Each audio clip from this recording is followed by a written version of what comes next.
გამარჯობა ძვირფასო მეგობრებო, მე ვარ ეკა ხოფერია, თქვენ ახლა ხართ ჩვენს YouTube არხზე და ვიდრე გადაცემას დავიწყებდეთ, ძალიან გვინდა გთხოვოთ, რომ გამოიწეროთ ჩვენი გადაცემა შეხვედრები ეკა ხოფერიასთან ერთად. განსაკუთრებული სტუმარი გყავს განსაკუთრებულ ადგილზე, თბილისი მარიოტისკენ, წავედით ერთად. თბილისი მარიოტში გამონახო დრო, როდესაც არავინ იქნება და შენ წყნარად შვიდად შეძლებ ინტერვიუს ჩაწერას, ცოტათი რთული ამბავია, ამიტომ განსაკუთრებული მადლობა თბილისი მარიოტს და პარნას, სადაც ჩვენ შევხვდებით ჩვენი შეხვედრების მთავარ გმირს. ახლა კი რაც შეეხება შეხვედრების სტუმარს, თინათინ მარგალიტაძე, შეხვედრების მთავარი გმირი. მიიყვანეს საავადმყოფოს რესეფშენში, ჩაუტარეს ობზერვაცია და გადაიყვანეს урგენტული ოპერაციის გასაკეთებლად. ეხლა თარგმნე. დღეს ახლა ჩვენ შევუქმნით ამ ბავშვებს ისეთი გარემო, რომ ყველაფერს უყურებენ ინგლისურად, კითხულობენ ინგლისურად, ფილმებს უყურებენ ეს კარგია თუ ცუდია? შეხედეთ ჩვენმა ბავშვებმა ინგლისური უფრო კარგად იციან ვიდრე ქართული და გამოვტიკტოქტით. გამოვტიკტოქტით, ესე იგი საზოგადოება. ვინ წერს ასე TikToks? მხოლოდ თინიკო მარგალიტაძე. ჩვენ გონია რომ ყოველთვის ეს ინგლისური სიტყვა ასე უნდა გადმოვიტანოთ ქართულად. ძვირფასო მეგობრებო, თინიკო მარგალიტაძე, ლექსიკოგრაფი, არაჩვეულებრივი ადამიანი, რომელიც ჩემი მასწავლებელიც იყო, არის ჩვენი შეხვედრების გმირი ცხოვრებაში.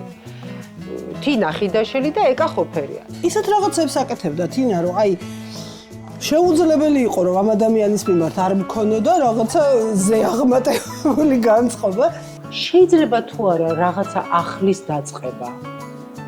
როცა აღარ ახარ 20 წლის. მე ყოველთვის ფიქრობ tomorrow is another day. ესე იგი ამასობაში მოსაღამო და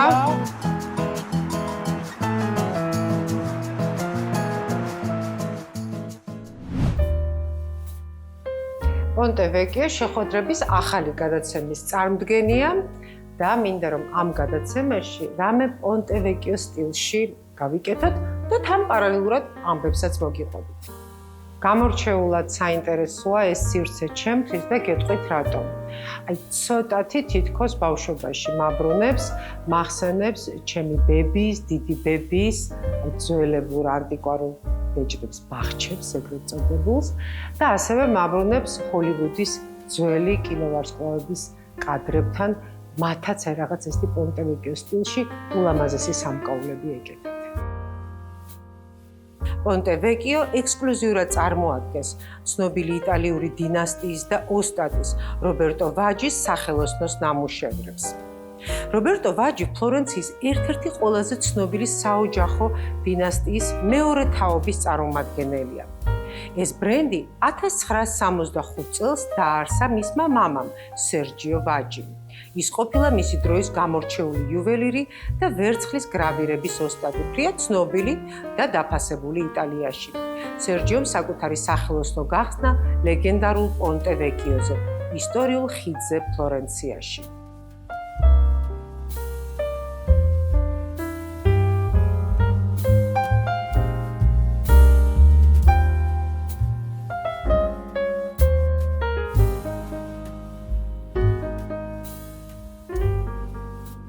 თითოეული ნივთი პონტე-ვეკიოში ეს არის უნიკალური, ხელით შექმნილი. რაც ეხება ქვებს, ბრილიანტები, ზურმუხტები, საფირები, ვალები, უმაღლესი ხარისხის და ეს ყველაფერი რასაკვირველია მკაცრი კონტროლის ქვეშ კეთდება და მზადდება. მე და პონტე-ვეკიომ გადავწყვეტეთ ასე, რომ შეხვედრებს ყველაზე მეტად მოუხდება აი ეს სამეული. ნახოთ, გაამართლა თუ არა ჩვენმა არჩევანმა.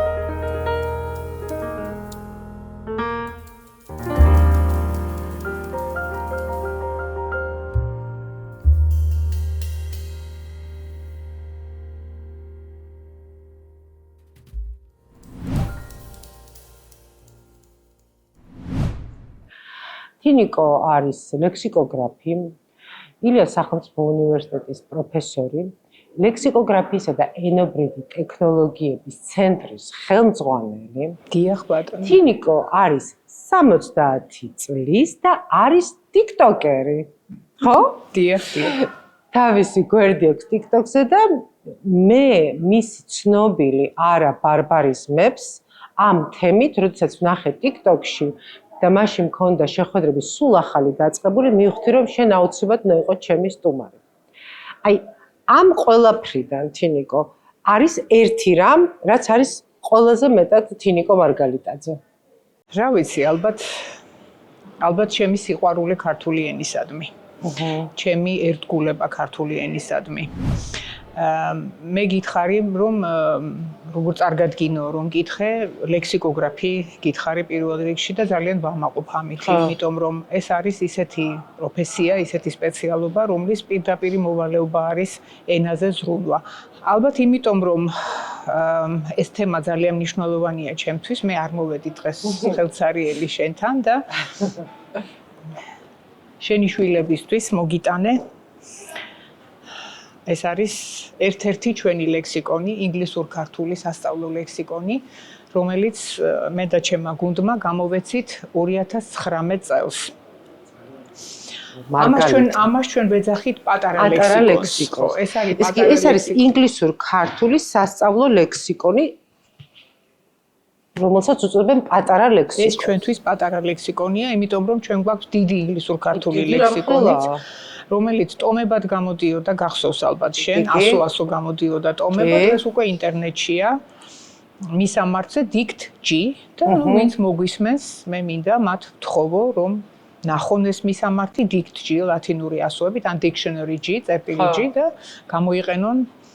გამოიყენონ ლექსიკონი, იმიტომ რომ რატო არ იციან რა არის ლექსიკოგრაფია, იმიტომ რომ გარკვეულწილად დაიკარგა ლექსიკონის გამოყენების კულტურა. აი წარმოიდგინე ხა ადამიანი სწავლობს უცხო ენას, ხო? თქვა სწავლობს ინგლისურ ენას და მას არ ასწავლიან რომ უნდა გამოიყენოს ინგლისურ-ქართული ლექსიკონი. ეუბნებიან რომ უნდა გამოიყენო განმარტებითი ლექსიკონი და თქვა მეხუთე კლასის მოსწავლე წვალობს რომ მეხუთე კლასში სიტყვა მოძებნოს განმარტებით ლექსიკონში. იმ განმარტებაში ხო იმდენი სიტყვა, ის ბევრი სიტყვა კიდე გაუგებარია და მე სიტყვას ვერ შეიგრძნობ თუ მისი ქართული ეკვივალენტი არ გაგიჯდა გონებაში. დიდი მადლობა. ეს შენ ხილის ჩაი, როგორც ვთქვით, ალბათ თინიკოს უყვარს ხილის ჩაი. მადლობა. დიდი მადლობა. და რა არის იცი ენები ძალიან განსხვავდება ერთმანეთისაგან. ჯერ კიდევ ვილჰელმ ფონ ჰუმბოლტი ამბობდა რომ ენები ისე განსხვავდება ერთმანეთისაგან როგორც ის ადამიანთა საზოგადოებები რომლებიც ამ ენებზე ლაპარაკობენო და ამიტომ როდესაც ჩვენ უცხო ენას ვასწავლეთ ხო თუ ეს გონებაში არ აღებეჭდა ენის შემსწავლელს რომ აი ამ ეს შესაბამისობაში თუ არ მოვიყვანეთ ხო ინგლისური ენის ინფორმაცია, ვთქვათ, ამ შემთხვევაში ქართული ენის ინფორმაციასთან, ლექსიკურთან, სინტაქსურთან, გრამატიკურთან ვერ იმახსოვრებენ ესე ქართულ შესატყვისებს და როდესაც სჭირდებათ ქართული სიტყვის თქმა, არ მოდის ეს სიტყვა თავში, ეკა გესმის? არ მოდის ეს სიტყვა თავში და ამიტომ წვალობს ასოციაციურად და მე ურჩევნია რომ თქვას ინგლისურად ეს ყველაფერი. ესე იგი, მაგალითად, რასთან გვაქვს საქმე? რამე ერთი სიტყვა რო ავიღოთ ინგლისური და ახალგაზრდა მოზარდმა რა მნიშვნელობა აქვს ადამიანმა მისი თარგმნა არის არის როგორი თარგმნება ქართულად ეკვივალენტი არის ის ქართულად არის ის ეკვივალენტი იმიტომ რომ უბრალოდ მას ლექსიკონთან არ იმიტომ რომ არასწავლეს და შესაბამისად ამ ინგლისური სიტყვის განმარტება ცდილობს ასოციაციურად აი თავისებურად როგორც შეუძლია ისევ ინგლისურ ენაზე ამბობს ისე როგორც ახერხებს და ახერხებს ისე რომ მოდის თავში ინგლისური სიტყვა არ მოდის ქართული შესატყვისი და ამაზე მე 2011 წლიდან მახსოვს ტრენინგის კურსიც გავაკეთე 6 საათიანი ტრენინგის კურსი და უფასოდ ყოველგვარი ანაზღაურების გარეშე ენთუზიაზმით ხვდებოდი მასწავლებლებს სკოლებში უმაღლეს სასწავლებლებში თბილისში ბათუმში ფოთში მაგრამ მე რო დავინახე რომ მე ერთს ვეუბნებოდი და ოფიციალური რესურს ცენტრები და ოფიციალური სამინისტრო სხვა რაღაცას თხოვდა მასწავლებლებს თხოვდა რომ ლექსიკონი გამოიყენეთ მხოლოდ განმარტებითი ლექსიკონი არავითარ შემთხვევაში ქართული ენა არ გამოიყენოთ არავითარ შემთხვევაში ქართული ენა უცხო ბოდიში კлау გაწყვეტ რომ მართალი ხარ იმიტომ რომ მე მაგალითად თუნდაც ჩემი შვილების მაგალითზე შემიძლია ვთქვა რომ როდესაც ჩვენ რაღაცას მე უკვე შვილიშვილების მაგალითზე ანალოგიური სიტუაცია ისინი ვერ გეტყვიან ქართულ ზუსტ შესატყვის რასთან გვაქვს საქმე სკოლაში სწავლებისას არასწორად ასწავლიან მასწავლებლები რა თქმა უნდა და ამას ვქადაგებ 2011 წლიდან მაგრამ სამწუხაროდ ვერავის ვერაფერი ვერ გავაგებინე მაგრამ არსებობს ის მოსაზრება რომ ჯობია უცხო სიტყვა იმავე ენაზე იცოდე განმარტები და ის უფრო ჩაჯდება შეზგონებაში ვიდრე მუდმივად თარგმნიდე ეს არის აბსურდი მართლა არის აბსურდი და არსებობს რა არის იცით აი არსებობს დიდაქტიკას ვეძახით ჩვენ როგორ უნდა ვასწავლოთ ლექსიკონის გამოყენება და ლექსიკონის გამოყენება არის ძალიან რთული საქმე იმიტომ რომ აი წარმოიდგინე რომ სიტყვას აქვს 10 მნიშვნელობა თქვათ ინგლისურ სიტყვას შეიძლება მეტი მნიშვნელობაც გქონდეს ხო შენ რო შეძლო რომ კონტექსტის მიხედვით მიხვდე აი ამ კონტექსტში ეს სიტყვა რას ნიშნავს ამას ჭირდება წვრთნა ეკა ეს თავისით არ მოდის ამას ჭირდება შრომა ამას ჭირდება სავარჯიშოების კეთება ამას ჭირდება წვრთნა ადამიანი რომელიც ამბობს და შეწარმოიდგინე რომ მასწავლებლები თყავს რომლებიც ამბობენ რომ რას ამბობ კაცო ლექსიკონში როგორ უნდა ჩავიხედო მე ხო ენა ვიცი ამას რო ადამიანი იტყვის რომ ლექსიკონში როგორ უნდა ჩავიხედო მე ხო ენა ვიცი ხო ნუ უკვე გასაგებია რომ მე რო სკოლის დირექტორი ვიყო ასეთ მასწავლებლებს უბრალოდ დავითხოვდი ალბათ სკოლიდან იმიტომ რომ იქ იმის სიღრმეს ვერ ხედავს რომ იმის უკან არის უზარმაზარი უძირო ჭა ცოდნის უძირო ჭა რომელსაც ძირი არ აქვს და ამიტომ არის რომ მნიშვნელობაა თვითონ საინტერესო იმიტომ რომ ის არის ცნობიერებასთან დაკავშირებული სამყაროს შემეცნებასთან სამყაროს აღქმასთან და მით უმეტეს ორ ენასთან მიმართებით როდესაც ბავშვი ხედავს რომ შენს ენაში რო ესეა ხედავს რომ უცხო ენაში სრულიად სხვანაირად არის მაგრამ იქაც საინტერესო მეტაფორა იქაც საინტერესო მსგავსებაა ხო ეს ხო ანვითარებს ადამიანს ხო მას კრიტიკულ აზრს უნვითარებს არა ბარბარიზმებს როდის დაიწყო ეს თემა და ვიცი რომ Facebook-ზე არის შექმნილი სპეციალური გვერდი და იქ ესე წლებია ხო გამოდიხარ მაგრამ აი ამის ისტორია როდის დაიწყო და რა იყო ამის საფუძველი ეს იყო 2016 წელი ხედავდი რომ ეს ზვავივით მოდიოდა ეს ინგლისური სიტყვები ქართულში აი ზვავივით მოდიოდა რაღაც პერიოდი იყო როდესაც აი შეგვიძლია ვთქვათ რომ აი რაღაც აი უცებ მიხვდით ჩვენ რომ მართლა ზღვა სიტყვების წამოვიდა ინტერნეტმა წამოიღო უფრო ხო თარგმანებმა მაინც აი ამ ლიტერატურის თარგმნამ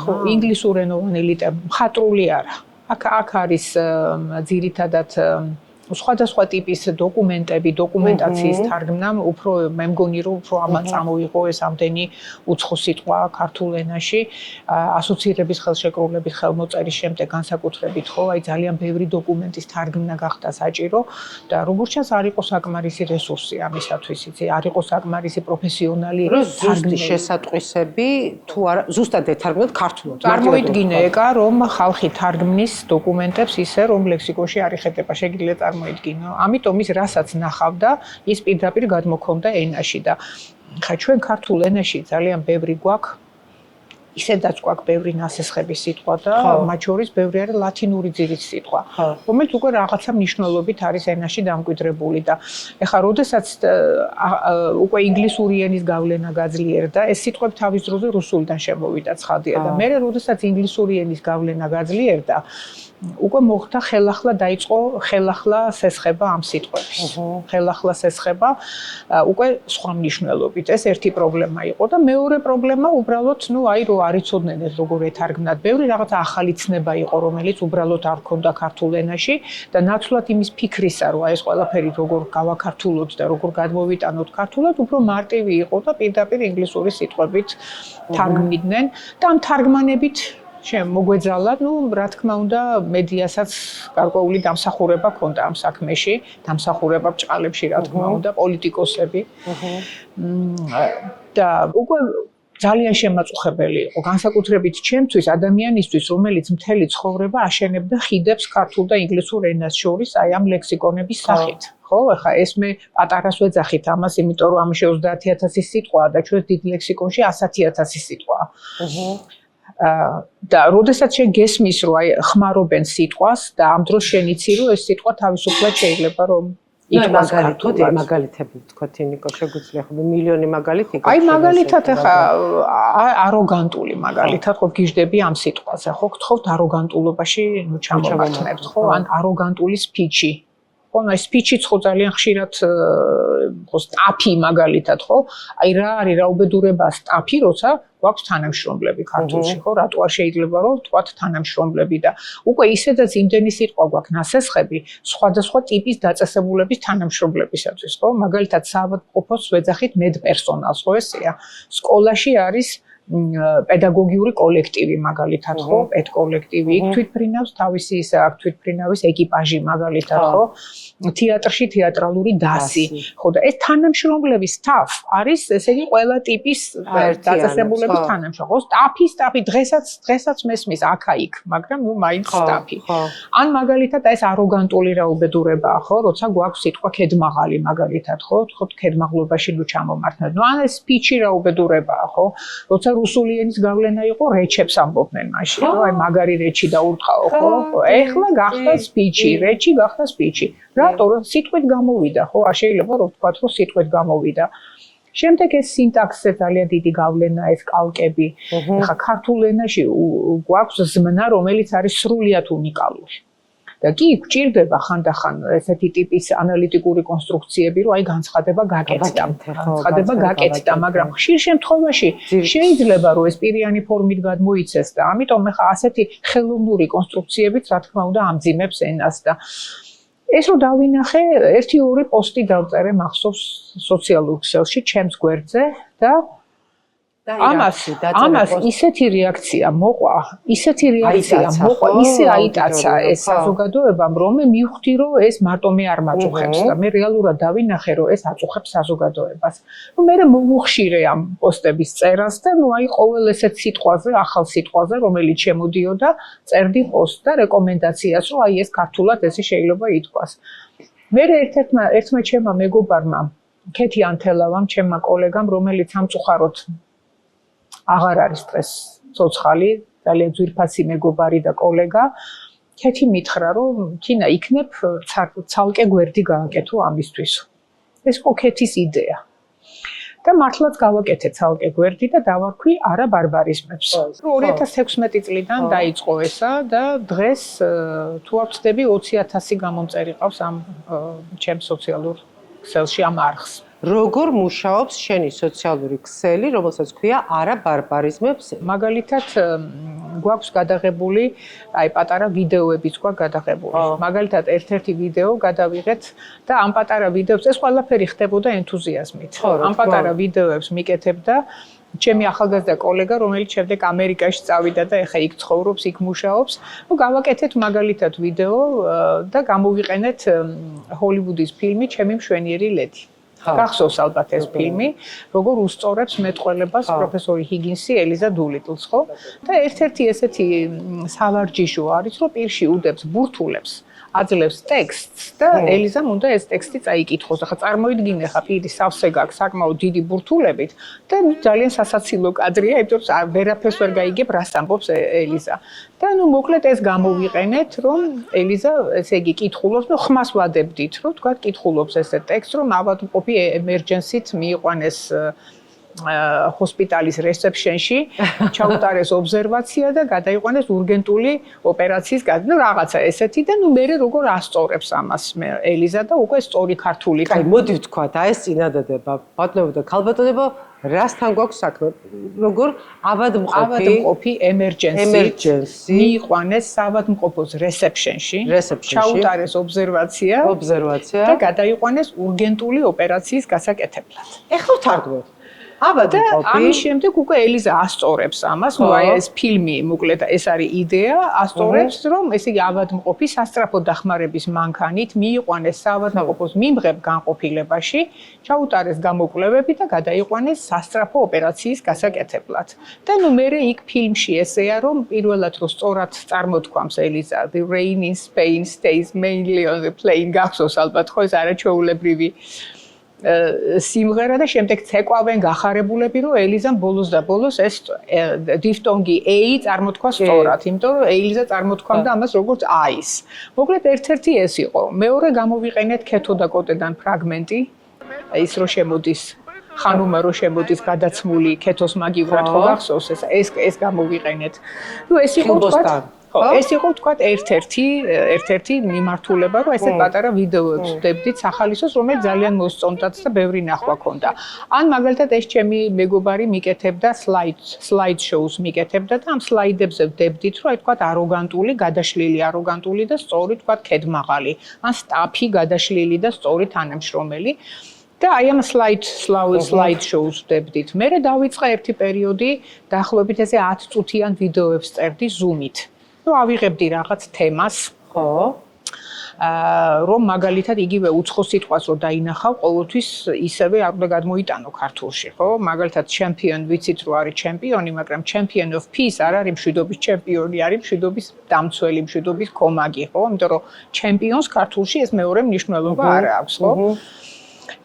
და აი ამაზე ერთ რომელიმე სიტყვაზე ან ერთ თემაზე წერდი, ასე ვთქვათ, 10 წუთიან ვიდეოებს. ხო, მაგრამ ჩვენ ახლა ხო ფაქტობრივად ხო უკვე შეგვიძლია ტერმინადაც ვაქციოთ ეს გამოვტიკტოქტით. კი ბატონო. გამოვტიკტოქტით ესე იგი საზოგადოება, იმიტომ რომ ნუ რაღაცა 10 წუთის მოსმენა ეს ხო არის ძალიან დიდი სტრესი. აი ამ TikTok-მა და ამ რაღაცა ნახევარწუთიანმა ასე ვთქვათ გადაცემებმა ვიდეოებმა ფაქტობრივად წალეკა ყველაფერი, ხო? ხო და მერე დაიბადა ეს იდეა. რომ ხომ არ გავაკეთოთ ის, რაც ახალგაზრდებს უფრო მოსწონთ და სხვათა შორის მე არ შემიძლია აქ აი ამ შეს გადაცემაშიც დიდი მადლობა არ გადაუხადო ჩემს დიდ მხარდამჭერს და მხარდამჭერს ეს არის კომპანია DressUp-ი. მე დამიკავშირდა ამ კომპანიის ერთ-ერთი დამფუძნებელი ბატონი ალექსანდრე სამხარაძე და მითხრა რომ მე ძალიან მომწონს რასაც თქვენ აკეთებთ და მინდა რომ დაგეხმაროთ. იმიტომ ამ დროს ჩვენ უკვე კონკურსებსაც ვატარებდით და ამ კონკურსებში რა თქმა უნდა წამახალისებელია, როდესაც არის ფასიანი საჩუქარი. და ეს კომპანია რაღაცა პერიოდი რეკლამას აბამდა აი ამ ჩემს გამოქვეყნებულ მასალას. ეს იქნებოდა ვიდეო თუ იქნებოდა პოსტი, უკეთებდნენ რეკლამას. და უფრო მეტი ადამიანი ხედავდა. რა თქმა უნდა, ნუ ხა ის რო ჩვენ 20,000 გამომწერი გვყავს, ეს რა თქმა უნდა ამ რეკლამების დამსახურება იყო. კონკურსების დროს გამარჯვებულებისთვის ეს დღემდე გრძელდება, გამარჯვებულებს როგორც წესი გადასცემენ ხოლმე DressUp-ის ვაუჩერს და რა თქმა უნდა, ეხა ეს ფასიანი საჩუქრები გარკვეული წახალისება არის და ეხა ჩემთვისაც ძალიან მნიშვნელოვანია, როდესაც ადამიანი გვერდში გიდგას და გეუბნება, რომ მე მინდა რომ დაგეხმაროთ და ეხლა სხვათა შორის აი ამ ბოლო ხანებში ტერმინოლოგიური პროექტისთვის ეს კომპანია ხელფასსაც უხდის ჩვენს ერთ-ერთ ახალგაზრდა თანამშრომელს, რომელმაც დაამთავრა ლექსიკოგრაფია და ჩვენ ის ავიყვანეთ ახლა რედაქტორად და მას ხელფასს უხდის ეს კომპანია. და ძალიან კარგი იქნებოდა თუ სხვაებიც მიბაძავდნენ. როგორ შეხვედი TikTok-ში? როგორ გაჩნდა ეს? იცი ეს იდეაც ბატონი ალიკასგან მოდიოდა, DressUp-ისგან, იმიტომ რომ მე არ ვიცოდი ეს TikTok-ი და მითხრა რომ აი ჩვენ დაგეხმარებით მათთან თანამშრომლობს თუ მათი თანამშრომელი არ ვიცი, ესეთი ძალიან პოპულარული TikTok-ერი ელენიკო ფოქსი თუ ფოქსი ელენიკო არ ვიცი, უსაყვარლესი ადამიანი. მაისში შარშან მაისში ჩემთან უნივერსიტეტში მოვიდნენ აი ეს ფოქსი ელენიკო მოიყვანეს და პირველი ვიდეო ჩავწერეთ იქ. პირველი TikTok-ი ჩავწერეთ იქ და მე იქ ვლაპარაკობ მაისის თვეზე, ჩვენ ხო ვარდობის თვეს ვუწოდებთ, ხო? და ეს იყო ჩემი პირველი TikTok-ი. და მაშინ თქვა ელენიკომ, რომ მოდით მე ხა აპლიკაციას ჩამოგიტვირთავ და გასწავლით როგორ უნდა გადაიღოთ და მასწავლეს. და აი რა როგორ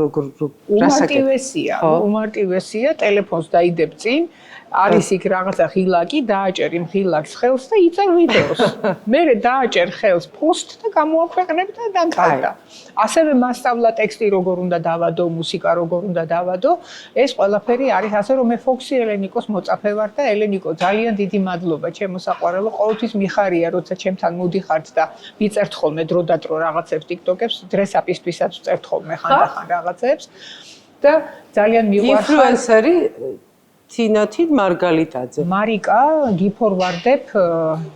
გიფორვარდებ მიტინგის აჯენდას გაედიტე და სტაპს გადაუფორვარდე. მე მგონი რაღაცა ესეთი წინადადება ავაწყე და მე ვეკითხები იმას, რომ აი მოგეწონათ ახლა ეს წინადადება თქო და მე უკვე ვამბობ ნორმალურად, რომ აი მარიკა გიგზავნი შეხვედრის დღის წესრიგს თუ შეიძლება ჩაასწორე და თანამშრომლებს გადაუგზავნე.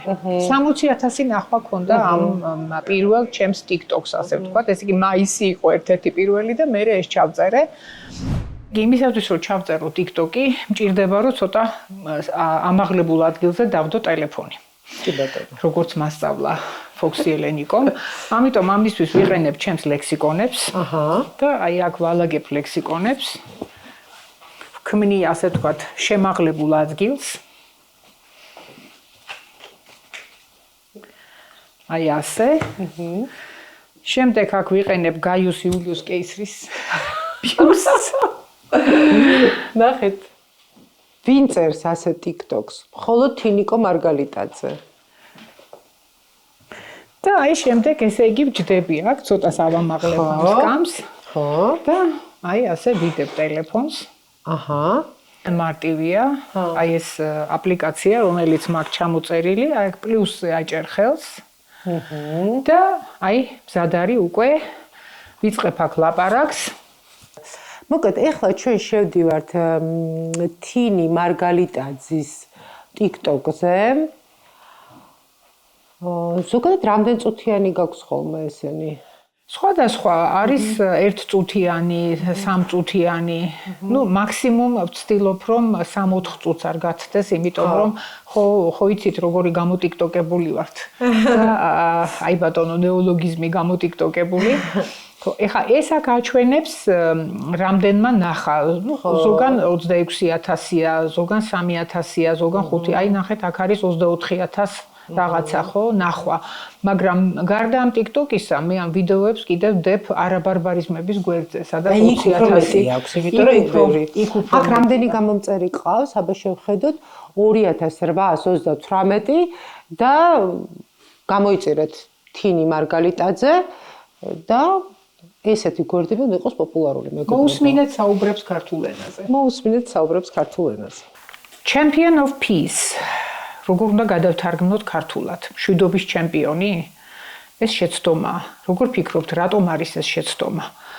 შეცდომა არის იმიტომ, რომ ძალიან ხშირად უცხო სიტყვები ქართულში ყოველთვის არ გადმოდის, ასე ვთქვათ, იგივე უცხო სიტყვებით. ახლა ჩვენ გვაქვს ქართულ ენაში სიტყვა ჩემპიონი, მაგრამ ჩემპიონ ყოველთვის ჩემპიონი არ არის ქართულში. ჩემპიონი ქართულში არის სპორტული მნიშვნელობით გამოიყენება, ხოლო როდესაც ჩემპიონ ინგლისური გადატანითი მნიშვნელობით არის, მაგალითად champion of peace, ქართულად ის უნდა გადმოვიტანოთ როგორც მშვიდობის მქომაგი, მშვიდობის დამცველი.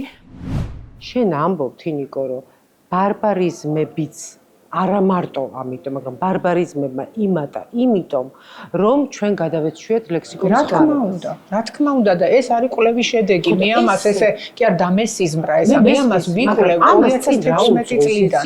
მე მახსოვს წლების მანძილზე ჩვენ ამას გვიმტკიცებდნენ, რომ აი ეს როგორ ხა მე ლექსიკონში ჩავიხედო, სირცხვილია ეს. და ლექსიკონში ჩახედო, სირცხვილი არ არის. იმიტომ რომ თვითონ მნიშვნელობა ეს არის ისეთი რამ, რომლის ხელში დაჭერა შეუძლებელია. ეს არის ისეთი ფენომენი. ამდენს ვერ დაიმახსოვრე? ამდენს როგორ შეიძლება სიტყვას 10 და 12 მნიშვნელობა აქვს. ეხლა მაგალითად აი იგივე sharp, ხო? ხო იცი როგორც ბასრი. მაგრამ sharp ერთ-ერთი მნიშვნელობა sharp-ის არის ელეგანტური. Sharp Yves Saint Laurent, აი შენ გაცვია ხა ეს sharp suit. ხო, ელეგანტური კოსტიუმი. ხო. ეხლა საიდან ვის უნდა დაესიზმოს, ეხლა რომელი სლენგური მნიშვნელობა განუვითარდა სიტყვას, ხო? ლექსიკონში, როდესაც მე ვწერ სიტყვას sharps, გვერდზე ქართულად უნდა ეწეროს ბასრი, ელეგანტური, აი ესე. ლექსიკონში უნდა ეწეროს ბასრი, იმიტომ რომ ლექსიკონში წერთ იმ მნიშვნელობას, რომელიც არის ყველაზე გავრცელებული, ხო? ამისთვის არსებობს სიხშირული კვლევები, ამისთვის არსებობს ელექტრონული კორპუსები და იქ ვიკვლევთ და რაც არის ყველაზე ხშირად ხმარებული, ის იწერება ლექსიკონში, მით უმეტეს სასწავლო ლექსიკონში პირველ ადგილზე. მერე მოდის ნუმერაცია, დანომრილი, მეორე მნიშვნელობა, მესამე მნიშვნელობა, მეოთხე და სადღაც რომელიღაცა მნიშვნელობას უწერია, რომ ეს არის სლენგური მნიშვნელობა და ნიშნავს ელეგანტურს. იქ აუცილებელია მაგალითები ეკა. მაგალითების გარეშე თუ არ არის საილუსტრაციო წინადადება თავისი თარგმანით, ძალიან ძნელია ისე ამისი აღქმა. ნიკო, მაშინ ასეთი კითხვა. მაშინ ჩვენს ბავშვობაში, როდესაც სკოლებში მეტად და მით უფრო და უფრო მეტად ლექსიკონით გვასწავლიდნენ, იმიტომ რომ სწორედ ლექსიკონი იყო მთავარი შემადგენელი, ჩვენ ნაკლებად კარგად ვიცოდით ინგლისური, ვიდრე თანამედროვე ბავშვებმა, რომლებიც სრულიად ამ ინგლისურ გარემოში არიან. აი რომელია უფრო კარგი და როგორ შეაძლევთ? როდესაც ჩვენ ვსწავლობდით ინგლისურს, მაშინ ჩვენ არ გვქონდა ასეთი აქტიური შეხება ინგლისურ ენასთან, ხო? ეხლა ხანდახან ხუმრობ ხოლმე, რომ რასაც ჩართავ, ყველაფერი ინგლისურად გელაპარაკება. დღეს სხვანაირი გარემოა. ჩვენ ვსწავლობდით უცხო ენებს, ლამის როგორც მკვდარ ენებს, ხო? როგორც ლათინურს და მას ძველ ბერძნულს. იმიტომ რომ პრაქტიკულად არ იყო არავინ. ინგლისელი მახსოვს, ერთი ინგლისელი ყავდა იმაზე, კათედრაზე და ესე იგი ვინსა დაპატიჟებდა რომ რაღაცა დავლაპარაკებოდით ინგლისურად და ორი სიტყვა გაგვეცვალა მასთან, ეს იყო მოკლედ მთელი ამბავი.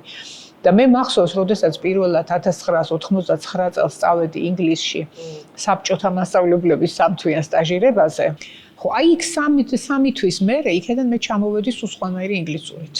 და რისი თქმა მინდა, რომ ამ გარემოს აქვს ძალიან დიდი მნიშვნელობა და ეს მეთოდები, რომელიც შემდეგ შემოვიდა, ეს საკომუნიკაციო მეთოდი, ამას ისახავდა სწორედ მიზნად, რომ შეიძლება ჩვენ კარგად ვიცოდით ენა, ვკითხულობდით, კარგად ვთარგმნიდით, გვესმოდა, მაგრამ მეტყველება გვიჭირდა, ხო?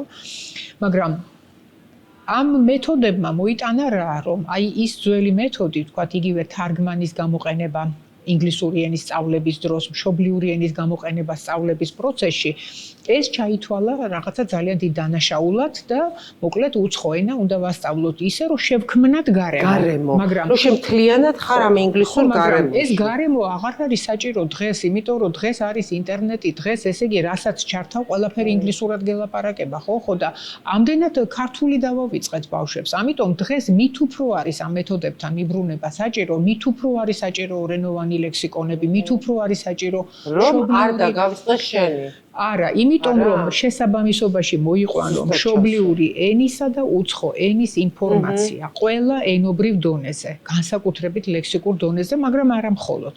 და როდესაც ეს ბავშვი ჩაუჯდება თავში, ეს ინგლისური სიტყვის ქართული შესატყვისი აღარ დაიწყებს ის ამის ზებნას. აღარ დაიწყებს ზებნას და როცა დაჭირდება იტყვის ამ ქართულ სიტყვას და დღეს ახლა ჩვენ შევუქმენით ამ ბავშვებს ისეთი გარემო, რომ ყველაფერს უყურებენ ინგლისურად, კითხულობენ ინგლისურად, ფილმებს უყურებენ ინგლისურად. ეს კარგია თუ ცუდია? შენი აზრით, ეს იქნებოდა ძალიან კარგად დაბალანსებული თუ იქნებოდა უცხო ენების სწავლების კარგი მეთოდები სკოლაში. არა მარტო უცხო ენის, არამედ მშობლიური ენისაც. მე მშობლიური ენის სწავლების მიმართაც მაქვს პრეტენზიები. ძალიან დიდი პრეტენზიები. დიახ, იმიტომ რომ შეხედეთ ჩვენმა ბავშვებმა ინგლისური უფრო კარგად იციან ვიდრე ქართული და ეს არ მეტყველებს ამაზე, რომ ესე იგი რაღაც პრობლემა. აი მოდი ვილაპარაკოთ ამაზე. რატომ იციან ჩვენმა ბავშვებმა უფრო კარგად ინგლისური ვიდრე ქართული? იმიტომ რომ უფრო კარგი რესურსებია ინგლისური. იმიტომ რომ უფრო კარგი სახელმძღვანელოებია. იმიტომ რომ სახელმძღვანელო იქმნება და ამის უკან დგას მთელი უზარმაზარი გუნდი. ესე იგი, ძვირფასო მეგობრებო, ორ თინას შორის ვარ. უნდა ჩავიფიქრო, რა უნდა ჩავიფიქრო? მინდა რომ ჩავიფიქრო, რომ ყველა ვიყოთ ბედნიერები და რაც შევა მეტი აი ესეთი კარგი ადამიანების შეხვედრა გველოდოს წინ. თინიკო მარგალიტაძე, იცით ჩვენი გვერდით, თინა ხიდაშვილის წარდგენა, როგორც ამობენ, არ ჭირდება. მაგრამ აქ არის ერთი ამბავი. თინათი მარგალიტაძეს, თინიკო მარგალიტაძეს ეგრეთ წოდებული რეპეტიტორული კუთხით, თუმცა ის ჩემი რეპეტიტორი არ არის, ჩემი მასწავლებელი, ორადორი მოსწავლეყავდა. ცხოვრებაში. თინა ხიდაშელი და ეკა ხოფერია. ეხლა ამაზე ჩემი ერთი ახლობელი ადამიანი მიშა ხუჯაძე ამას რომ კიდევ კარგი მესამე არ ყავდა თორე ამ ორმა ხორაკნავდა ის მესამე რას იზავდა უკეთ ესეთი ხუმრობაა. თინიკო, მოყევი შენი და თინა მარგალიტაძის ისტორია. რამდენი წლის იყავით? ბოლო კლასში ვიყავი, ანუ 17-ის, რამდენი წელს დავამთავრებდი სკოლას, 17-16-ის. მე პატარა ვიყავი, 16-თან დავამთავრე. ძალიან კრიზისი მქონდა, იმიტომ რომ უბრალოდ იმ ზაფხულს, ბოლო კლასის წინა ზაფხულს გავიცანი ნინო, თინიკოს და ერთად ვისვენებდით, მე ნინო და მე ნინო არა, და ჩემი ნინო და მე და ნინოს შვილი შესაბამისად. მგონი ყაზბეგში ხარ, ვიცი ეს ზუსტად აღარ მახსოვს. ეგ არ მახსოვდა სხვათა შორის. კი, მე ვაბარებდი. ჩემი დის მეშვეობით მოხდი ჩემთან, ხო? მე ვაბარებდი იურიდიულზე, ну რაღაცა იქ ძალიან დავმეგობრდით, სულ ერთად ვიყავით ფაქტიურად, ჩვენ ოთხი და პრაქტიკულად შენი ასაკის არის. კი, ტოლები ვიყავით. ფაქტიურად სულ ლაპარაკობთ რაღაც სადაბარე ფრაზებს, რაღაც აპირე ფრა გეგმები გაქვს ასე შემდეგ და ну მე ინგლისური ვიცოდი, ესე აიმეთეიბლ, ჩვეულებრივ თბილისის სკოლაში, ხა რა ვიცი, თან ისეთ სკოლაში სადაც არ გასწავლიან, ეგეთ სკოლაში რო სწავლობ, ეგეთი ინგლისური ვიცოდი. მაგრამ საბავშვო ბაღში დავდიოდი, ჯერ კიდევ საბავშვო ბაღში დავდიოდი რუსულში, ანუ წერა-კითხვა რუსულად ვისწავლე თავის დროს და რუსული ძალიან კარგი მქონდა და ამიტომ შვიდად ვიყავით, რომ უცხოენას რუსულს ვაბარებდი და ხექსაკითხი არც იდგა დღის წესრიგში. მოკლედ, ეროვნული მოძრაობა იყო მოგეხსენებათ და ოქტომბერში არჩევნები რომ ჩატარდა 90 წლის ოქტომბერში უნივერსიტეტმა გამოაცხადა, რომ რუსული ამოიღეს მისაღები გამოსვლებიდან მთელ რიგ ფაკულტეტებზე და მათ შორის იყო იურიდიული ფაკულტეტიც. და ნუ ჩვენ რა თქმა უნდა ახლა ჩავვარდით პანიკაში. და პირველი ის იყო, რომ პირველი შემორბენა იყო, რომ თუ კი ვინმე ჩემი ნაცნობი სადმე ვინმესთან ემზადებოდა, რა თქმა უნდა, ყველა მოვიკითხეთ და ყველა მოარი გვითხრა და არასოდეს არ დამოვიწყდება, რომ და ჩემს უცებ გაახსენდა, რომ ნინო რაღაც იქ საუბარში ახსენა, რომ ჩემი და ინგლისურის მასწავლებელი, ანუ მეტი არაფერი არც რეპეტიტორობაზე ყოფილა, უბრალოდ რომ ინგლისურის სპეციალისტია და უნივერსიტეტში ასწავლის. ხო და მაინცო დავრეკავ იქნებ ვინმეზე რეკომენდაცია მაქვს, ხო ეცოდინება ხალხიო, ვინცო ამ საქმით არიან დაკავებულებიო და მოკლედ რომ დავრეკეთ, ნინომ გითხრა, რომ თინიკო მოთქვა, რომ ეხა ვაზე ნოემბერში არავინ აღარ აიყვანს ბავშვს, იმიტომ რომ ძალიან გვიანიაო და ყველა ჯგუფები დაკომპლექტებულია და მაგრამ ნინო კარგად მიცნობდა მე და როგორც ჩანს მან სიტყვა შემაწია და უთქვამს რომ მოვიდეს ერთი გავესაუბრებიო. ხო და მე აღარ ვიცი რა მოხდა გასაუბრების მერე მეორე დღეს იყო ზარი რომ ავიდეს ეგ ბავშვი მე ვასწავლი. ეთქობა მომეწონეს. ძალიან ბევრი წელი გავიდა მას მერე, მაგრამ აი ეს სიტყვა რაც მე დამიტოვეთ თქვენ ორივემ ჩემმა მოსწავლეებმა, იმ ხელა სიტყვა დამიტოვეთ, ეთქობა რაღაცნაირად ისეთი ის ურთიერთსიმპათია იყო ჩვენ შორის, აი ქიმიას რომ ეძახიან ახლა.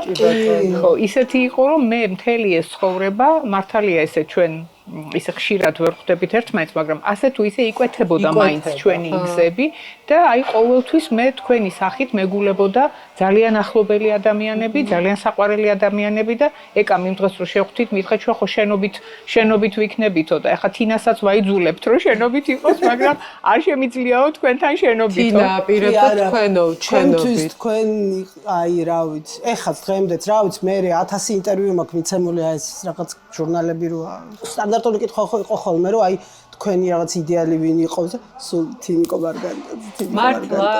მარგალიტაძე სულ იმიტომ რომ მართლა აი ჩემთვის რა იყო მარტო ის კი არ იყო რომ სხვა ტიპის პედაგოგთან მომიხდა ურთიერთობა ხო ახლა უნივერსიტეტის პედაგოგი სრულიად სხვა კატეგორია იყო ვიდრე თქვა სკოლის მასწავლებელი არავით არის პრეტენზია ჩემ მასწავლებელთან არ მაქვს რა თქმა უნდა მაგრამ პრინციპულად სხვადასხვა გზები იყო მაგრამ მარტო ეს არის ხო აი დამოკიდებულებაა ხო ყველაფერი საერთოდ მე დანარჩენი ყველაფერი მე იმ პროცესში ხდები ან მიყვები ან არ მიყვები თუ გზნობ ამ დამოკიდებულებას და ისე კარგად მახსოვს ანუ სულ მქონდა 6 თვე ვიყავი მედალოსანი მაგრამ ეხლა უნივერსიტეტში იურიდიულზე რო ვაბარებ როგორი მაგარიც არ უნდა იყო არასოდეს იმ დროს განცდა არ ქონდა რომ ეხლა უცებად იმას დაგიწერდნენ რასაც იმსახურებდი ამიტომ რა თქმა უნდა ყველას გაცნობიერებული ქონდა რომ შეიძლება მომიწიოს ინგლისურის ჩაბარება მე კი არ მომიწია ერთი გამოცდით გავხდი სტუდენტი მაგრამ იმ მომენტში ეგ არავინ არ იცოდა ინგლისური არ ვიცოდი, აი ეს არც denial-ში ვიყავი და არაფერი გასაგები იყო, რომ არ ვიცოდი. ხა 6 თვეში უნდა მესწავლა ენა ისე, რომ 5-იანი უნდა მიმეღო, იმიტომ რომ სხვა ნიშნით იურიდიულ ფაკულტეტზე სტუდენტი ვერ გახდებოდი.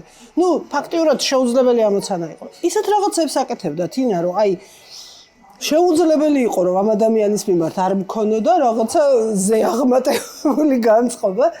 გარდა ჩაოლებრივი პროგრამისა ვთქვათ, რაც მივყვებოდეს, ხო, მაგალითად არ დამავიწყდება, რომ სტუმრები ყავდათ ჰოლანდიელები, მე ვიღაც ბრიტანელები და მე მესამე არ მახსოვს ისინი ვინ იყვნენ, რომელი ქვეყნიდან, მოკლედ ეს არ არსებობდა. ალბათ შეიძლება სხვაებიც ყავდათ, მაგრამ მე რაც ვიცოდი, სახლში მიბარებდა, როცა ისინი ვახშამზე მოდიოდნენ, რომ ერთგვარად native speaker-ებთან ეს ყურს მოესმინა, ეს შანსი მქონოდა. აი რაღაცა სასწაულო რაღაცებს მიკეთებდა, რომ ეს ბუსტინგი გაეკეთებინა ამ ჩემი ფათაშურის რა არის იცით გოგოებო, ჩემი გოგოები ხარ. მე სწავლება ძალიან მიყვარს. იმიტომ რომ ეხა შენ მაგ კითხვა რომ კიდევ კარგი მეც არ ასწავლებ, მაგრამ ძალიან ბევრს ვასწავლე. შეგიძლია გადასცე რომ ძალიან ბევრს ვასწავლე და ძალიან მიხარია რასაც თქვენ ამბობთ, რომ ძალიან ბევრი მეუბნება რომ მე მათთვის რაღაცა ისეთი ვიყავი ადამიანი, რომ ისინი ესწრაფოდნენ რომ გამხდარიყვნენ ჩემნაირები და ხა ამაზე უკეთესი რა შეიძლება მასწავლებელმა მოისმინოს. Ну, გარდა იმისა, რომ მე უნივერსიტეტში ვასწავლიდი ამდენი წელი სხვადასხვა საგანს, ხო, ინგლისური ენის ისტორიას, იქ გერმანიკული ფილოლოგიის შესავალს, მე რაღაცა პერიოდში, როდესაც ეს დიდი ნაწილი ამ ლექსიკონის დავასრულეთ, ხო, ჩვენი ერთხელ გავაცნობიერე, რომ ენა ძალიან იცვლება. ჩვენ თვითონ რაც გავაკეთეთ 80-იან წლებში, მუდმივად გვიწევს იმისი განახლება, გადახალისება. მერე წამოვიდა ახალი მეთოდოლოგია, კორპუსული ლინგვისტიკა და აი ამ კორპუსებმა საერთოდ შეცვალა ყველაფერი. და ნუ გავაცნობიერე, რომ ჩვენ თუ არ დავიწყეთ ამ დარგის სწავლება და ჩვენ თუ არ შემოვიღეთ ამ დარგის სწავლება, ესე იგი გამოდის, რომ რასაც მთელი ცხოვრება შევწირეთ, მე და ჩვენი გუნდის წევრებმა, გამოდის, რომ რაღაცა 15 წლის შემდეგ ეს უკვე იქნება ძალიან მოძველებული. ანუ ჩვენ უნდა გავზარდოთ ლექსიკოგრაფები, რომლებიც გააგრძელებენ ამ საქმეზე მუშაობას და შევცვლიან ჩვენ, იმიტომ რომ ნუ ახლა გადის დრო, ხო? და გარდა ამისა, ახლა ჩვენ ხო რედაქტორებიც გვჭირდება და ადამიანები, რომ თუ ამის სწავლებას ვიწყებთ, ესე იგი მომავალში ვიღაცები უნდა იყვნენ, ვინც ამის სწავლებას გააგრძელებენ. ასე რომ აი ესე დაიბადა იდეა ლექსიკოგრაფიის სწავლების, ჯერ ბაკალავრიატში შემოვიღე საგანი ლექსიკოგრაფიის შესავალი, რომელიც დღეს 4 უნივერსიტეტში ისწავლება. შემდეგ იყო სამაგისტრო პროგრამა. TSU-ში გავაკეთეთ მოდული, სამაგისტრო მოდული ანგლისტიკის სამაგისტრო პროგრამის ფარგლებში და შემდეგ, როდესაც მე 2020 წელს ილიას სახელმწიფო უნივერსიტეტში გადავედი, იქ უფრო მეტი რესურსი მქონდა, იმიტომ რომ იქ იყო ისეთი სამაგისტრო და არის ისეთი სამაგისტრო პროგრამები, რომ იმათთან, ასე თქვა, თანამშრომლობით შესაძლებელი გახდა საერთოდ დამოუკიდებელი სამაგისტრო პროგრამის გაკეთება, ლექსიკოგრაფია, ტერმინოლოგია და თანამედროვე ტექნოლოგიები. და ასევე ილიას უნივერსიტეტში დამხვდა სადოქტორო პროგრამა ციფრული ჰუმანიტარია. და მეოთხე მოდულად, 3 მოდული ჰქონდათ და მეოთხე მოდულად დავამატეთ ელექტრონული ლექსიკოგრაფია. უკვე 2 დოქტორანტმა დაამთავრა დისერტაცია, უკვე მყავს დოქტორანტი, რომელსაც ბაკალავრიატში გადავეცი ჩემი საგნები და ის კითხულობს ახლა ბაკალავრიატში ამ საგნებს და უკვე გეგმავ რომ მაგისტრატურაშიც დავაკითხო საგნები და აი ამ დროს, როდესაც ამხელა გეგმებს ვაწყობთ, 2 ჩვენი ახალგაზრდა აღზრდილი უკვე რედაქტორად მივიღეთ ლექსიკოგრაფიის ცენტრში, და იქ დავაარსეთ ჩვენ ლექსიკოგრაფიისა და ენობრივი ტექნოლოგიების ცენტრი ილიას უნივერსიტეტში და 2 ახალი რედაქტორი მივიღეთ. ერთი ჩვენი კურსდამთავრებული, არაჩვეულებრივი ყმაწვილი, არაჩვეულებრივი, რომელიც არის ვიკიპედიის მოხალისე. და აი ეს ჩემი გოგონა, დოქტორანტი, რომელიც მალე ალბათ წლის ბოლომდე დაასრულებს დისერტაციას, ესეც და უკვე მესამე იქნება ამ ელექტრონულ ლექსიკოგრაფიაში, მაგრამ TSU-შიც ჩვენ უკვე გვყავდა ეს დოქტორანტები. ბოლო დოქტორანტმა დეკემბრის 19 დეკემბერს დაიცვა დისერტაცია TSU-ში ლექსიკოგრაფიის მიმართულებით და ამ დროს დაგვეწია ეს გადაწყვეტილება და მიუხედავად იმისა, რომ ჩემი სამაგისტრო პროგრამა არის დარჩენილი და არ დახურულა, უბრალოდ თუ ესე დარჩა ყველაფერი, როგორც არის, რომ 300 სტუდენტის მეტი თუ ვერ მიიღო უნივერსიტეტმა, ეს ხო გამორიცხულია, ხო? რომ ან ის იმდენი რესურსი, ციფრული რესურსები რაც არის შექმნილი, ან ამდენი ლექსიკონები და კორპუსები რაც ჩვენ შევქმენით და ჩავაქციეთ ამაში ჩვენი სიცოცხლე და ჩვენი ცხოვრება და ენერგია და რა ვიცი, ყველაფერი, ხო? ხო და ამას რანაირად შეინახავს უნივერსიტეტი, ახლა 300 სტუდენტზე მეც თუ ვერ მიიღებს, არ ვიცი და ზოგადად რა არის იცით უნივერსიტეტი იყო სამინისტროში დაბარებული დეკემბერში და უნივერსიტეტის წარმომადგენლები მივიდნენ და გააკეთეს პროგრამების პრეზენტაცია. და იქ ითქვა, რომ უიმე რა კარგი პროგრამები გქონიათ და უთხრეს, რომ აი ერთ თვეში ჩვენ ახლა გავაანალიზებთ ამას ყველაფერს, თქვენ შეგხვდით სხვა უნივერსიტეტებს შევხვდით, გავაანალიზებთ ამას ყველაფერს და ერთი თვის შემდეგ განვაახლებთ თქვენთან მუშაობას, რომ აი სად რა პროგრამა დარჩება, რა იქნება მილევად რეჟიმში და უნივერსიტეტი ელოდა ამ შეხვედრას და ასეთი შეხვედრა არ შედგა, ისე გამოცხადდა ის, რაც გამოცხადდა, რაც ყველა მოისმინეთ და მე ვფიქრობ, რომ ეს არის ძალიან დიდი ტრაგედია. პირადად ეს ჩემთვისაც ტრაგედია, იმ 3000 ადამიანისთვის და 17000 სტუდენტისთვის, რომელიც უნივერსიტეტში სწავლობს, რა თქმა უნდა, ეს ტრაგედია, შეურაცხყოფაც არის. თუ გახსოვთ თქვენ ამ ზაფხულში, აი რაღაცა კომისია რო შეიქმნა სამთავრობო იმაში პარლამენტში, მიდიოდნენ ჩემი კოლეგები და საუბრობდნენ იმაზე, რომ წინა ხელისუფლების დროს რეფორმა განხორციელდა, რომ იქ ვიღაცა ცუდად გახდა, ვიღაცის ისა. მე მინდა გითხრათ, რომ ეს რომ მოვისმინეთ, მე უბრალოდ 3 დღე გულის არეში ისეთი დაბუჟებული მქონდა საერთოდ ეს გულის მხარე, იმხელად სტრესი მივიღე პირადად მე, უბრალოდ შემეშინდა კიდევაც, რომ ინფარქტი არ გამემართოს სკოდა ეხა. რას ვერჩი ჩემს ოჯახს, ხო, რას ვერჩი ჩემს შვილს, რომელიც ანთელივით შემომყურებს და ჩემს შვილიშვილებს. ხო მე საჭირო ვარ ჩემს სტუდენტებს რომლებიც ასევე დაბნეულები, დოქტორანტები, მაგისტრანტები შემოგყურებენ დაბნეულები ეს ბავშვები და ჯერ არაფერი არ მithქვამს მათთვის, იმიტომ რომ ჯერ მე უნდა მოვძლიერდე და დამშვიდდე უნდა რომ მე უკვე ისინი დავამშვიდო. მე რას ვფიქრობ, იცი, იმდენად ბევრი პრობლემა და იმდენად რთულია, ზოგადად ცხოვრება ზოგადად რთულია, ეხლა განსაკუთრებით.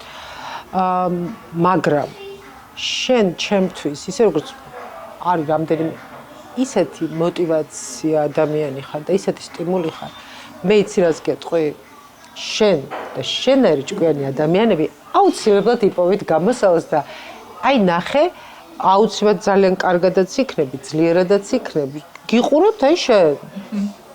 ჩვენ გიყურებთ, თქვენერ ადამიანებს უყურებთ, თქვენ ხართ ჩვენთვის სტიმული. ჩვენ ვფიქრობთ, რომ რა თქმა უნდა, აუცილებლად აი თუ უყურეთ თქვენ დებატებს, პრემიერ-მინისტრმა განაცხადა, რომ თუ რამე შეცდომა დავუშვით, ჩვენ ამას გავასწორებთო და მე ძალიან მჯერა, რომ რახანდეს ითქვა, მჯერა, რომ უნივერსიტეტი გააგრძელებს სამინისტროსთან თანამშრომლობას და მართლა ის უნიკალური პროგრამები, რომელიც არის შექმნილი, უნიკალური პროგრამები, ძალიან დიდი იმედი მაქვს, რომ ეს პროგრამები გადარჩება, გააგრძელებს სტუდენტების მიღებას, ისევ და ისევ ჩვენი ქვეყნის საკეთილდღეოდ. არ გამოდის ყვავილებზე გადაცემების კეთება. და პეპლებზე. პეპლებზე. არ გამოდის ყვავილებზე და პეპლებზე და ალბათ არც უნდა იყოს, იმიტომ რომ ეს არის შემადგენელი, როდესაც აკეთებ ადამიანებზე, საინტერესო ადამიანებზე გადაცემა, საინტერესო ადამიანებს, საინტერესო ცხოვრება აქვს. საინტერესო ცხოვრება თავისთავად გულისხმობს, რომ მუდმივად რაღაცასთან ჭიდილში ხარ. ეხლა ჩვენი საუბრის ბოლოს თინიკო, აქვე მინდა ჩამოგართვა პირობა, რომ როდესაც შენ ჩამოხვალ, მინდა რომ ერთი შეხვედრები თქვენზე გავაკეთო. მე არ ვიცოდი, რომ თინიკო ცხოვრობს ტოკიოში. რას აკეთებ ტოკიოში?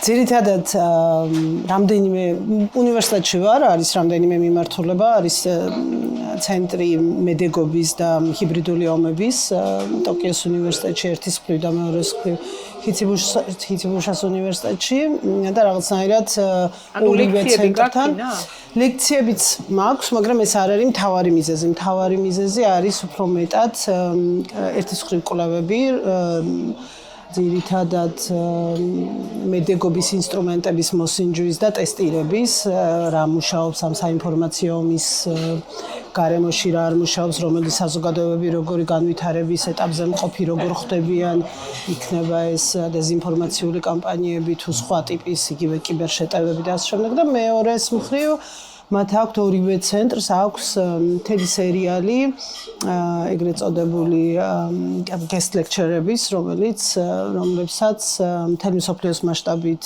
არჩევენ რომ უკვე იაპონელი ახალგაზრდებისთვის მოგეხსენებათ რომ ბევრი ქვეყანასთან შედარებით დემოკრატიულ სახელმწიფოებთან შედარებით იაპონია მაინც ყოველთვის უფრო ესეთი ჩაკეტილი და თავის შიგნით შიდა ინტელექტზე, შიდა რესურსებს დამოკიდებული იყო და ალბათ აქვთ ცდილობა ამის გაფართოების და რაც შეიძლება მეტი დანარჩენი სამყაროს იქ ჩაყვანის და მე აი ამას კოორდინირებ მთელი მსოფლიოდან ამ რესურსის მობილიზებას. ძალიან დიდი მადლობა.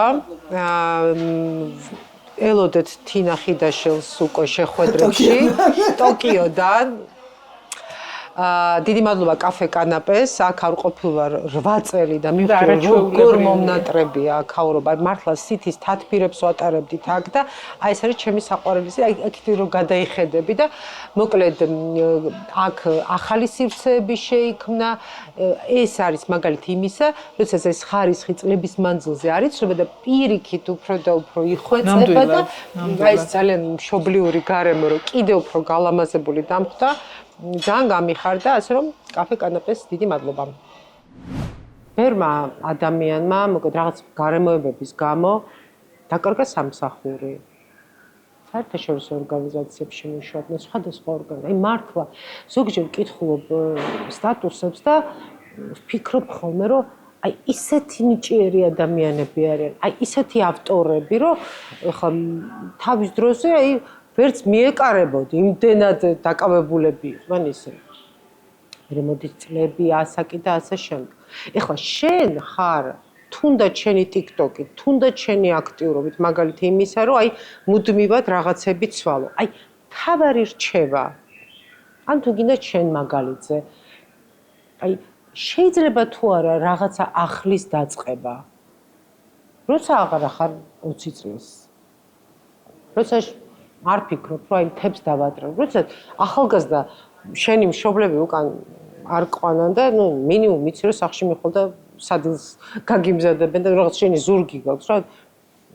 როცა შენი შვილები გაიზარდნენ, მოკლედ რაღაც ასაკში ხარ და აი შეიძლება რაღაცის თავიდან დაწყება, ან სადეძებო გამოსავალი, ან სადეძებო ეს ველი მეც ძალიან გული მტკივა ყველა იმ ადამიანზე, რომელიც მიჩვეული იყო აი ამ საერთაშორისო ორგანიზაციაში მუშაობას, რომელიც გაიზარდა იქა და აი ასეთ მდგომარეობაში აღმოჩნდა. ნამდვილად ძალიან დასანანია, იმიტომ რომ ეს ადამიანები ჩამოყალიბდნენ მართლა პროფესიონალებად და მათი შესაძლებლობების არ გამოყენება მართლა მგონია რომ დანაშაულია ამ ქვეყნისათვის. და ნუ მართლა ტრაგედიაა ესა. მე მაგალითად არ შემიძლია ერთ ადგილზე გაჩერება. არ ვიცი, ეს შეიძლება ჩემი პროფესიიდან გამომდინარეა, რომ ახლა როდესაც ლექსიკონზე მუშაობ, ხო, სულ რაღაცა ახალ რაღაცებს სწავლობ. მე ყოველთვის ფიქრობ tomorrow is another day. ყოველთვის ფიქრობ, რომ ხვალ დავფიქრდები ამ თემაზე, ხო და ყოველთვის ვფიქრობ, რომ ყოველთვის მოიძებნება გამოსავალი და თავარი რა არის იცი, რომ ადამიანი ყოველთვის უნდა ფიქრობდეს განვითარებაზე. ადამიანი ყოველთვის უნდა ესწრაფოს სიახლეს. აი მე როდესაც დავიწყე ლექსიკონზე მუშაობა 40 წლის წინ, ეკა მე მქონდა საქაღალდეები და ბარათები. ანუ ესე იგი ბარათებზე ეწერა ეს სიტყვები და ხანდახან ესე იგი დიდი სიტყვებისთვის ესეთი ბარათები იყო, არ ვიცი მე რამდენი 100 და შეიძლება მეტიც. და ეს იდო ქაღალდი საქაღალდეში და ნუ არ ვიცი რამდენი ასეთი საქაღალდე გქონდა, არ ვიცი ალბათ აქაურობას გაავსებს ახლა ის საქაღალდეები რო აქ დავალაგოთ. და ადრე როგორ მუშაობდნენ ლექსიკოგრაფები, რომ აი სიტყვა რო გაეანალიზებინათ, უნდა წიგნი წაეკითხათ, იმ წიგში გაეხაზათ ეს სიტყვები, ამოეწერათ მერე ბარათებზე ეს კონტექსტები და ნუ მერე ამის მიხედვით გაეანალიზებინათ. გავიდა დრო და გაჩნდა ელექტრონული კორპუსები. ანუ ეს წიგნები ყველაფერი შევიდა უკვე ბაზაში და ახლა დღეს მაგალითად მე რო რაღაც სიტყვას ვაანალიზებ, შემყავს ამ ელექტრონულ კორპუსში ეს სიტყვა, დავწერ და გამოაქვს უამრავი კონტექსტი ამ სიტყვის გამოყენების. ანუ რასაც ადრე წიგნში ვეძებდით და ვხაზავდით, ამიტომ ეხლა მე რო დამეჟინა თავის დროზე და არ მეთქვა რომ ეხა უკვე შემოვიდა კომპიუტერი და უნდა ვისწავლოთ კომპიუტერი და უნდა დავიწყოთ ამ ქაღალდების დიგიტალიზაცია, ხო? ეხა წარმოიდგინეთ დღეს სად ვიქნებოდით, ხო? რო არ გაგვეკეთებინა ონლაინ ლექსიკონი. და გვეთქვა რომ აგერ არის ბატონო წიგნი და როგორც გინდათ ისე გამოიყენეთ ხო დღეს ბავშვებს წიგნი აღარ უნდათ ხო დღეს მათ ეს ლექსიკონი ონლაინ რო არ ქონდეთ ხო მე არც მექნებოდა უფლება მეთქვა რომ რატო არ იყენებთ ლექსიკონს ხო იმიტომ რომ უნდა გაყვეთ თანამედროვეობას აი ხა შეხედე ხელოვნური ინტელექტი შემოვიდა და ხელოვნური ინტელექტი უკვე აი კონგრესები ტარდება რომ როგორ გამოიყენონ ამა თუ იმ დარგში ხელოვნური ინტელექტი. ფაქტობრივად უკვე ყველა სფეროში უკვე ფიქრობენ იმაზე როგორ გადააქციონ ხელოვნური ინტელექტი კარგ თანაშემწედ. კი 70 წლის ვარ, მაგრამ მე ესე იგი 40 წლის განმავლობაში სულ ვანვითარებდი ამ დარგს და ჩამბარდა ეს რაღაცა ქაღალდები და ბარათები და დღეს გვაქვს შექმნილი უზარმაზარი მონაცემთა ბაზები, პარალელური კორპუსიც გვაქვს გაკეთებული ინგლისურ-ქართული, რომელშიც რა ვიცი, მილიონობით ის არის სიტყვა ფორმა არის შესული. ლექსიკონები არის, რომელიც ასევე მონაცემთა ბაზად შეიძლება იყოს გამოყენებული. თანამედროვე მეთოდოლოგია, ამას მივუყვებით ჩვენ, ვითარდებით და როდესაც შენ ვითარდები, ბუნებრივია, რომ ეს შენს პიროვნულ თვისებებზეც მოქმედებს, ხო? როდესაც ადამიანი ერთს კი არ ტკეპნი, არამედ სულ წინ იხედები და ამიტომ იმ ახალგაზრდებისთვისაც საინტერესო ხარ. იმ ახალგაზრდებსაც ისე ელაპარაკები, რომ საინტერესო ხარ მათთვის, იმიტომ რომ ხედავენ, რომ ის გუშინ რო გაჩნდა ხელოვნური ინტელექტი, დღეს შენ ელაპარაკები ამაზე. და არეუბნები რომ არა იცი რა არის ახლა არ გვინდა ეს ხელოვნური ინტელექტი არ გვინდა ეს ონლაინ ლექსიკონი აგერ გვაქვს წიგნი და ამიტომ როდესაც შენ ცდილობ რომ იყო თანამედროვე მუდმივად იყო თანამედროვე და ფეხი აუბა თანამედროვეობას ხო ეს რაღაცა სხვანაირ პიროვნებად გაყალიბებს შენ საინტერესო ხარ ახალგაზრდებისათვის და აი მზე ქალაშანიძე აიღეთ 100 წლის არის მზე ქალაშანიძე და მე არ ვიცი ასეთი საინტერესო მეორე ადამიანი როგორიც ის არის ან მისი მეტყველება ან მისი ინტერესი დღემდე აინტერესებს ყველაფერი თანამედროვე. ამიტომ ესეთი მაგალითი როდესაც გაქვს იგივე ქალბატონი ლანა ყოღობერიძე ხო საოცარი ქალბატონი და როდესაც ჩვენ ასეთი მაგალითები გვაქვს რა თქმა უნდა ყველას ვურჩევ რომ არ გაჩერდეს ერთ წერტილზე არ გაჩერდეს მაშინაც კი თუ კომფორტულად არის და თუ კარგი სამსახურიც აქვს და ყველაფერი პირიქით უფრო მეტად უნდა ესწრაფოს იმას როგორც კი ჩამორჩები ხო დღეს ისე აჩქარებულია ტემპი როგორც კი ჩამორჩები და ერთ ადგილზე გაიყინები უკვე უინტერესო ხდები ადამიანი შეხვედრებში პონტევეკიო ჩვენ ახლა ვართ აბაშიძის 46 ნომერში სადაც არის განლაგებული ეს ულამაზესი სივრცე ძალიან ბევრი რამ არის მოსაყოლი აქაურობის შესახებ მაგრამ თავარი ვფიქრობ უნდა დავიმახსოვროთ ის რომ ეს არის მართლაც უნიკალური ხელნაკეთი სამკაულების სივრცე და პონტევეკიო არის ექსკლუზიური წარმომადგენელი ძალიან ცნობილი იტალიური ბრენდისა საუკუნოვანი ისტორიით რობერტო ვაჯის საიუველირო სახლისა. ახლა კი მე გთავაზობ მცირე ექსპერიმენტს ეს ჩვენ ავარჩიეთ გადაცემისთვის. ეხლა ვფიქრობ რამდენიმე ვარიაცია 2-3 გავაკეთოთ სპეციალურად შეხვედრებისთვის. მე ვფიქრობ ყველა ქალის საოცნებო ამბავს დავიწყებთ ეხლა ჩვენ.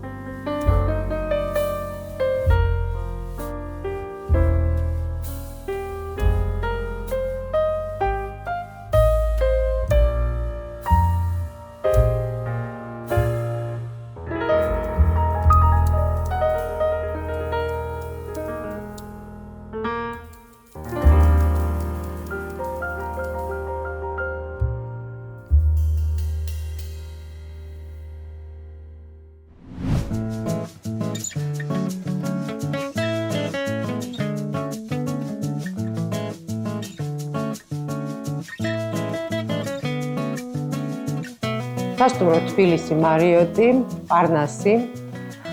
იცი რა არის? მე ძალიან მინდოდა რომ ჩვენი ინტერვიუ ჩაწერილიყო მარიოტში. მაგრამ ვერც კი წარმოვიდგენდი რომ მთელი პარნასი ჩვენს განკარგულებაში იქნებოდა. საოცარი ისტორია აქვს. 1915 წელს სასტუმრო მაჯესტიკი აშენდა აქ და 2002 წელს უკვე თბილისი მარიოტი. აი ხლა ვიხსენებ პირველად როდის მოვხვდი აქ, პირველად როდის შემოვედი, როდის გავიცანი აქაურობა, მაგრამ აი სადაც არ უნდა წახვიდე თბილისში, აი თბილისი მარიოტი მაინც რაღაც განსაკუთრებულია, ხო? აი შენი და თბილისი მარიოტის ურთიერთობა როგორია? ხო, მე ძალიან მიყვარს სასტუმრო, მართლა არაჩვეულებრივი სასტუმროა, არაჩვეულებრივი გარემო. ძალიან მომწონს როგორ გაკეთდა იმ ტრაგიკული მოვლენების შემდეგ, როდესაც დაიწყო. ხოშურს მე არ მახსოვს როგორი იყო მანამდე. რაღაცნაირად არ მახსოვს. მახსოვს რომ კარგი სასტუმრო იყო, მაგრამ აი ეს თბილისის ომის დროს ხო დაიწყო ეს სასტუმრო და მე რო აღადგინეს ძალიან მომწონს როგორ აღადგინეს. აი მე მიყვარს ეს სტილი, ეს კლასიკა მიყვარს და ამიტომ ძალიან სიამოვნებს ყოველთვის აქ მოსვლა და შენ რომ მითხარი რომ თბილისი მარიოტში შევხვდებითო მე და შენო ძალიან გამიხარდა, იმიტომ რომ რაღაცნაირად მე მგონი მეც აქ მომიწევდა გული. და ძალიან ხშირად, როდესაც მე და ჩემი მეგობრები ან ოპერაში მივდივართ, ან რუსთაველის თეატრში, ძალიან გვიყვარს აქ შემოვლა. აქ შემოვივლით, ან ჩაის დავლევთ, ან ევსჭიქა თეთრ ღვინოს მივირთმევთ და ესეთი განწყობით ვიქმნით კარგ განწყობას და მე მივდივართ ან სპექტაკლის სანახავად თეატრში ან ოპერაში. ასე რომ ძალიან დიდი მადლობა რომ მიგვიღეს დღეს.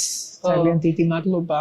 სასტუმრო მარიოტს. და მე მიხარია რომ ჩემი და შენი ისტორიის შემადგენელი ნაწილიც გახდება თბილისი მარიოტი.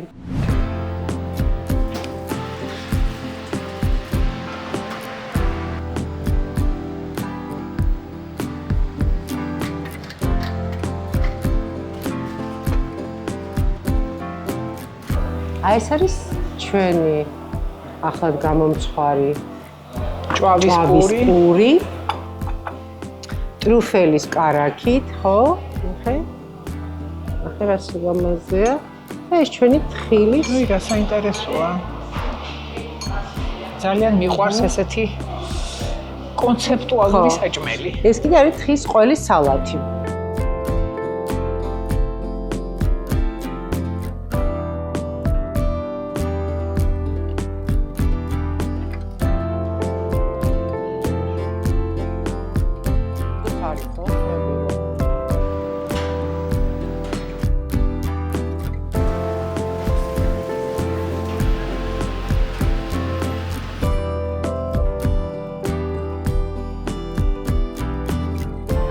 ახლა მთავარი კერძი, ცხრის ნეკნი, კარტოფილის ნიფლეით, მწვანე ლობიოს დიფი, ღვინის соуსი და რა თქმა უნდა წითელი ღვინო.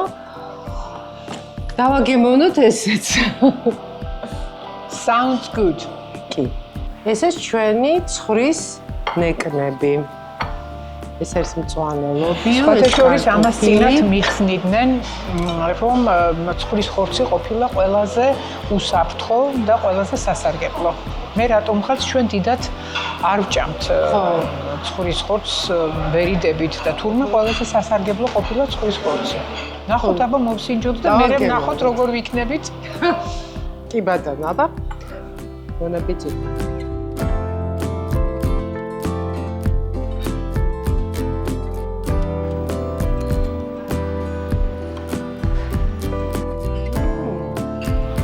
ძალიან გემრიელია. საოცრებაა. იცი რას გაუმარჯოს? აი იმ გულწრფელ ურთიერთობას, რაც მე და შენ გვაქვს, მე მგონი 18 წლის იყავი თუ 17-ის რო გაგიცანი და ამდენი წელია, ხან იკვეთება ჩვენი გზები, ხან შორდება. და ეს ერთმანეთის მიმართ ეს სითბო და სიყვარული რო შემოგვრჩა, ძალიან გამიხარდა რომ დღეს ეს დავინახე. მოდი გაუმარჯოს ჯანსაღ თბილ ადამიანურ ურთიერთობებს, რომელიც ძალიან დაგვაკლდა ბოლო ხანებში. ნამდვილად. და მე სულ ვამბობ, რომ გისურვებ ბევრ კარგ ადამიანს ირგვლივ და მე შენი სახით ეს დამეწყო 18 წლის ასაკში.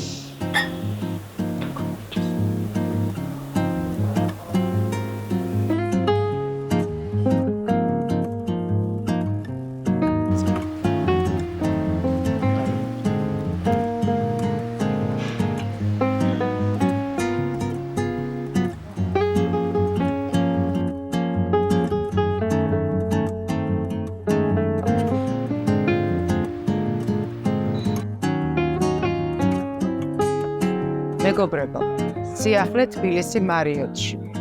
ეს არის დესერტების კუთხე, ვიტრინა და რით არის ის განსხვავებული. აქ შეგიძლიათ ნაჭრებად იყიდოთ თქვენთვის სასურველი დესერტი, ამას ლამაზად შეგიფუთავენ და წაიღებთ. რა თქმა უნდა, შეგიძლიათ აქაც მიიღოთ. ყავის მუსი.